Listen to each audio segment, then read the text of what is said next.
93 жылы қазіргі тұрмыстық колледж дейді. Ол кезде аты ТБО-ЛП.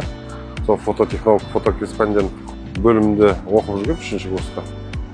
Содан тарихи жағдай менің басымда да, жанұямда да, әкем мен Шерхан Мұртаз ағамыздың екеуінің кездесуінде жөн сұрасып, бала-шағаны сұрап, бала өсті, үйленді.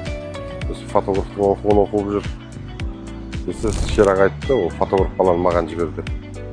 Қарашаның 10-ында 93 жылы Шер ағаның алдына келем. 11 қарашада бұйрығым шығарып береді. Оператордың ассистентінің 3-ші категориясы. Содан телевидениеге өмірім басталды. Содан Аллаға шүкір 32 жыл тәуелсіздіктің алғашқы күндерінен мемлекеттік шаралар бар, тарихи, соның бәрін түсіруге атсалыстым деп ойлаймын өзім. Енді операторлық жағына келгенде қазір үлкен мүмкіншіліктері бар.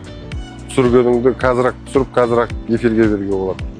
Біздің кезде кассетаға түсіріп, оны монтаждап, оны болмаса перегон, болмаса пойызбен, болмаса самолетпен жіберетінбіз кассетаны. Қазір енді техниканың дамыған заманы ғой. Творчестволық табыс тілеймін. Түсіруді дыбыссыз кадрмен көрерменге жеткізуге. Білмеймін, өзім 5-6 класста сыныпта оқып жүргенде әкем фотоаппарат әперді. Фотоувеличитель әперді, Ленинград 6У деген, Ленинград 6У.